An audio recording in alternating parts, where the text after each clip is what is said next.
కాలు విరిగి ఒంటి మీద గాయాలు మరియు పుండ్లతో ఉన్న ఈ వ్యక్తిని ఆశ్రమంలో చేర్పించాము. ఆ డీటెయిల్స్ ఈ వీడియోలో చూద్దాం. వెల్కమ్ టు సహృదయ సేవా సంఘం. మా డైలీ యాక్టివిటీస్ లో భాగమైన నిత్యాన్నదానం కార్యక్రమంలో భాగంగా భోజనం ప్యాకెట్స్ పంపిణీ చేస్తున్న సమయంలో Saint Joseph's hospital Guntur main gate వద్ద ఈ వ్యక్తిని గత కొన్ని రోజులుగా బాబ్జీ గారు గమనించటం జరిగింది. ఈ వ్యక్తికి ఎడమ కాలు విరిగి భుజం పైన చిన్న చిన్న గాయాలు మరియు ముఖం పైన గాయాలతో నడవలేని దీన స్థితిలో ఉన్న ఈ వ్యక్తిని చూసి మా సహృదయ సేవా సంఘం ఫౌండర్ అయిన బాబ్జీ గారు చలించిపోయి ఆశ్రమంలో చేరగలవా అని అడుగగా అతను దానికి సానుకూలంగా స్పందించారు. వెంటనే ఈ విషయాన్ని మిషనరీస్ ఆఫ్ చారిటీ సిస్టర్స్ కి తెలియపరచగా వారు అంగీకరించడంతో పోలీస్ స్టేషన్ కి వెళ్లి అధికారుల నుండి అంగీకార పత్రం తీసుకుని ఈ వ్యక్తిని ఏప్రిల్ 7, 2025వ తేదీన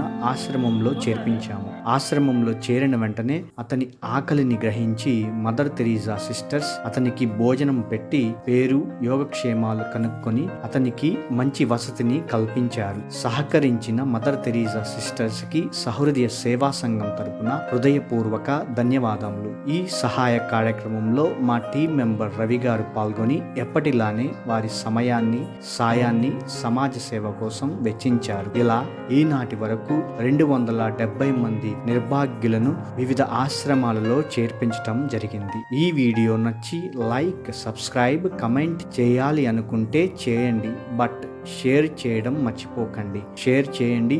సమాజ సేవ వైపుగా మరిన్ని అడుగులు పడేలా సహకరించండి. Thanks for watching. సహృదయ సేవా సంఘం. Stay connected, inspire and help society.